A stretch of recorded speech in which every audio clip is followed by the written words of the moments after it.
What up everyone, it's your man XMan87 here, bringing you another Mafex video, and what I have for you today is the Metacom Toys Mafex X-Men series Magneto action figure review. Before we get into everything, if you could please leave a thumbs up, like rating on the video, it'll help show your support for my channel and I greatly appreciate it. It is here, my most anticipated figure of the year. Let's freaking go! First, taking a look at his default head out of the box, and I know Mafex gets crap about making their comic book faces look a little anime-ish, which I agree, but this one doesn't look so bad. It's almost like a hybrid, a mix of comic book-ish and anime-ish, if you know what I mean. It kind of gives me those combo kind of vibes. But it's not bad at all. Just judging it as a standalone head sculpt, it looks really, really good. I like the, the scowl expression, and I like the details in the eyes. I like the hairstyle, like the curls on the front, and then, the back. You get some nice curly waves. It just looks good. Look at that side profile, man. He's got that chiseled jaw, just how Jim Lee would draw him. It's absolutely beautiful. And I still like the Legends one. I just like the details in the eyes more on the Mafex one. So let me know which unhelmeted look you like for Magneto more. And the body work to this was probably the most important thing for me, as majority of the proportions are correct here. Previous Magneto figures in the past just failed on the proportions.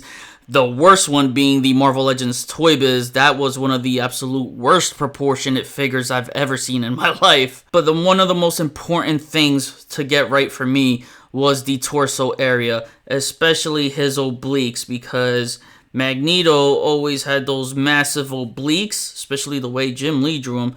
And look at those things, man. They pop out. That's exactly what we needed. And the only gripe I have is that the lower torso area, I just wish it kind of angled out more to go with the flow of those obliques. But, I mean, it still looks good. I'm not going to nitpick it. But come on now, if I bring a Marvel Legends one next to this, as you can see, man, they just didn't get the right mass to this one. Don't get me wrong, I like this Magneto for its time, but now this just made this obsolete. And while I have this Magneto figure out here, another thing with proportions are the thighs, man. The gams needed to be wide, and while I prefer his thighs to be a little bit on the thicker side, still not bad. Much better than the way this looks, and I like the way the trunks are aligned too. Oh man, this is so nice. The calves too are much better shape. And another thing, look at the back. This is how Magneto is supposed to be built. Some people don't realize Magneto is a big freaking dude. You know what I mean? And Marvel Legends just treated him like if he wasn't. And this is how he's supposed to be built. So yeah, already it's safe to say that off the bat, this is the best proportionate Magneto figure we've ever gotten. And this is a metal collar piece that holds his cape together with those big bald discs hanging out, whatever you want to call them. It is plastic. Would have been nice if it was a die-cast metal. It's plugged into the front of his chest right there, and the cape is stitched onto it. More on the cape in just a little bit. I just want to show you some more of the figure's features, and man, look at these arms. They're yoked up. I like the gloves. They got this nice purple metallic sheen. It looks so good. And there's the belt piece, which is a separate piece. The trunks doesn't have that diaper look. It's tight and closed in. And you get some nice wrinkled folds on that. Wrinkles on the back. Oh, this metallic purple is just so beautiful. Damn, man. It's so good looking. And they gave him some nice muscle definition on the torso. You even get some wrinkled folds right there on the pecs. His obliques was mainly highlighted. That was super important. They could have defined the sternum a little bit more, but for the most part, it just looks good all together. He's got like a 4 to 6 pack right there. Yeah, definitely a 6 pack. So they made sure to give my man some muscles. And look at the metallic purple on the boots. Just looks beautiful. Now my biggest gripe would be that the whole boot section right here, there's mismatched color tones, because you got the metallic purple right here, then the ball joint right there is just regular plastic purple. There's no paint on that whatsoever. And then the feet, you get a light metallic purple sheen. It doesn't match the boots. Actually, the feet match the color tone on the hands. It's the same kind of decal. It has a light purple sheen to it, but not this darker metallic tone that the top of the boots and the forearms have. So that might be an eyesore to some. But the rest of the purple is consistent. It's just the ankle, feet, and the hands that are off tone. But let's look at this cape, man, and it's just beautiful how it flares out like that, how it should be. I mean, that's how Magneto's cape should be done. The Marvel Legends even had that top part of the cape flaring out. So it just looks good in vanilla like this too. It's not even pose. It is a bendable wired cape. So you can see in a vanilla pose, I have it almost wrinkled in an accordion kind of fold. So it just looks so good. And to me, I always felt like Magneto's cape played like this kind of intimidating factor. You know, just made him look imposing. And it just, oh, dude, I can't believe I have this figure in my freaking hands. This is what I wanted. And look how it flares out. Yeah, look at that cape span right there. This is how it should be done. Take note, Hasbro Marvel Legends team.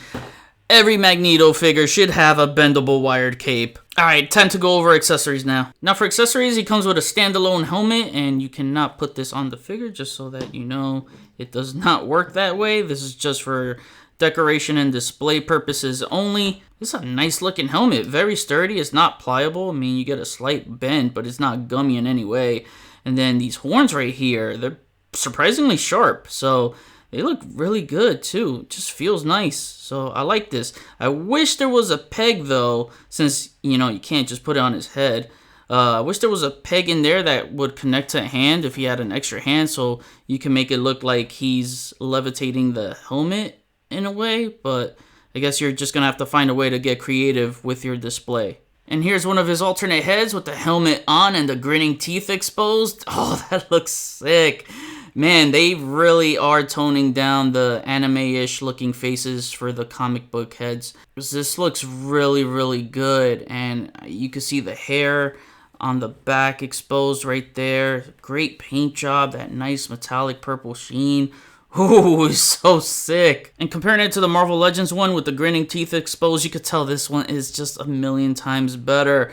As the Marvel Legends one, the teeth, they were just way too gappy. However, I do wish Mafex included a face with the all-white pupils like this one has right here. But that brings me to the third head included with this figure, and it is the shadowed out face, and this one has the all-white pupils. So I love that look for Magneto when his face is completely shadowed out. It just looks so freaking dope, so intimidating. He still has the hairs on the back. Damn, this just looks so freaking good. I know it looked like my Magneto has two heads right here, but I'm just resting this one on his cape. I just want to point out that while the helmets look the same, they're actually different, and it's with the horns right here. You can see that these are more spaced out, and these are a little more closed in. Not by much, but there's a big difference. These horns are all molded as one piece, and this right here is actually a separate piece. So with that said, it's easier to snap the horns on this one since they're plugged in here through a very thin peg, and these are just one piece, but still be careful. Then he comes with these cool round pulsating kind of looking effects. As you can see the shape on the side right there, that looks pretty cool. And what's really interesting about the look of this would connect to his fist, but because of that, when you look at it in the front, it almost looks like a hologram, right? Like one of those 3D hologram cards. I really like that. It's like an effect within an effect, and that's fucking awesome. And all you gotta do here is just match the shape with his fist and onto the effect, plug that in. Do the same with the other, and there you go. It has this nice radius looking effect, and I do like that the purple on the hands do not seep through the effect, so you still get that kind of hologram looking effect. That looks so damn sick. Ooh, straight Magneto feels here. Then he's got these flaming trolling effects, which is giving me Marvel Legends PTSD right now from one of their most played out accessories ever, like this kind of flame effect. I just hate seeing it all the time, but they did it real nice here. It has a nice flowing extension. The only thing I don't recommend is plugging the fist all the way through. There's a shape molded for the fist, but do not plug that all the way through, otherwise you're Magneto's hand is gonna stay stuck there, and good luck trying to get that out. As you can see, I just slightly have it in there and it already pulled everything out. So I would say keep it a little less than halfway. That way you could nudge it out easily and take it out safely. Then he's got these funky looking sparky clashing kind of effect, I want to say. The best way I could describe it. But these effects are actually attached to his hands. Similar to the Storm figure with those lightning effects attached to the hands is like an overlay. But the better part about this figure in terms of functionality is there's a thicker wrist peg here, so it can support the weight much better than that Storm figure. As you can see, I can move it up and down and you don't see the weight bringing it down. But you can see his hands through the effects, and oh my god, this just looks so good! And for the rest of his hands, besides his fists, he has these open, splayed out hands. And he's got these other opened hands. All his hands are pretty much opened, but these look like he's kind of reaching for something. And lastly, these are his last set of opened hands. And I kind of wish he had something that had more of a force grip to it, you know, something more hooked in. Something like these Marvel Legends one where it looks like he's really using full force for his powers. That would have been nice to see. Now to go over articulation with the GOAT. Actually, before I tackle articulation on anything, I just want to note that what you want to do when you're handling his head is grab from either his sides, the face to back, or, you know, like the top and side. You definitely do not want to go up here by the horns because they'll snap. So with that said, he has a double ball peg at the head neck area. So he looks about that far up and looks that far down. He's got left right movement and he tilts nicely side to side and he can rock his head around. His arms move about that far up, so higher than a T-pose. It moves down, and he's got the butterfly joints that move that far forward and that far back, so you get really good movement there. He's got the drop-down arm mechanics, so they shift up and down. You got the bicep swivel, double-jointed elbows, and they do bend in more than 90 degrees. Beautiful. And you got the wrist swivel, multi-directional ball peg. Double diaphragm joint with the upper and lower torso being on ball joints, so he can move about that far forward. That's a really great bend. And then he moves about that far back. Again, great bend. And then he has the nice pivot, so he could get deep pivots on both sides. And then he's got the swivel at the upper torso and lower torso, and you can rock that all around. Legs spread about that far apart, but that's all you're gonna need really with Magneto. He doesn't do full splits, so you know, got the drop down legs, and he kicks up about that far up and that far back, so you get your frontward split. And then you got his thigh swivel, which is not so great. I mean, well, it's not that bad actually. No, it swivels. Double jointed knees and no heel to the Magneto butt. You got his ankles that move that far up, that far down. He does have an ankle swivel. He's got a nice deep ankle pivot, and you got a toe joint as well. And now it's time to play with myself. It's posing time.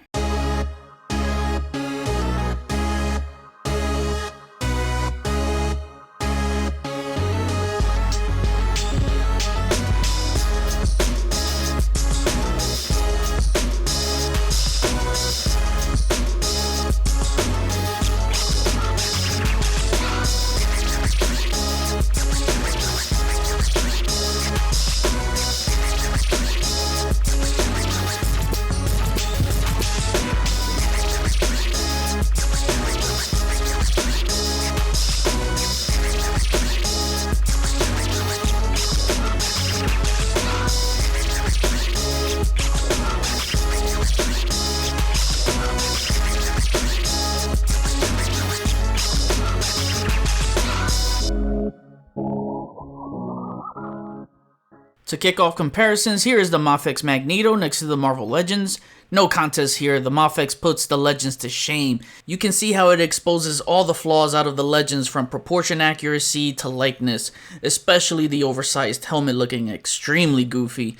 And while the leg thickness on Mafex may not be 100% comic accurate, it certainly looks 100% accurate to me when comparing it next to the Legends. We severely need an updated classic Magneto for Legends done the right way. Here is Mafex Magneto next to the Marvel Legends AOA Magneto. I may finally cave in on the Mafex Magneto after this, but if I don't, I'm perfectly content with the Legends AOA one. It's the best Marvel Legends Magneto ever made. I still might grab it just because it's Magneto and he's my favorite. Here is a must-do comparison, Mafex Magneto next to the Marvel Legends Professor X. Here is Mafex Magneto next to my Marvel Legends Brotherhood stable, which is a mix of comic and animated series inspired. I really hope Mafex makes Mystique as their next X-Men villain in the line. Lastly, here is Magneto next to some of his fellow Mafex mates, Gambit, Jean Grey, Storm, and Psylocke. And now to wrap things up, my final rating is a 10 out of 10.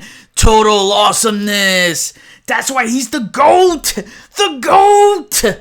For those who know me, you know that Magneto is my favorite Marvel villain of all time. So while I'm sure others will say Nightwing is Mafex figure of the year, with all due respect to that figure, I'm impartially biased towards Magneto, so it's this one for me. You can disagree with me all you want, but goddammit, let me finally have my moment here.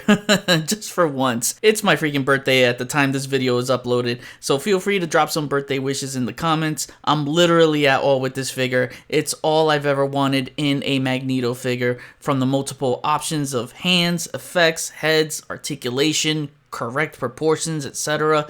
I think the biggest one for me was the posable wired cape, so I can get all the dynamics. Magneto's cape always complements his power set and overall presence. It makes the biggest difference in the world to have this. No cheesy magnetic gimmick accessories like you've seen before on Mezco, and I think the Revoltech had one also where you can magnetize paper clips and such to an accessory. Look, that's cool and all, but not a necessity. I'd rather have different styles of effects. The sculpt is all there, and the metallic purple paint looks stunning and stimulates the eye to contrast nicely with the flat red. Makes it look like it's actual metal armor.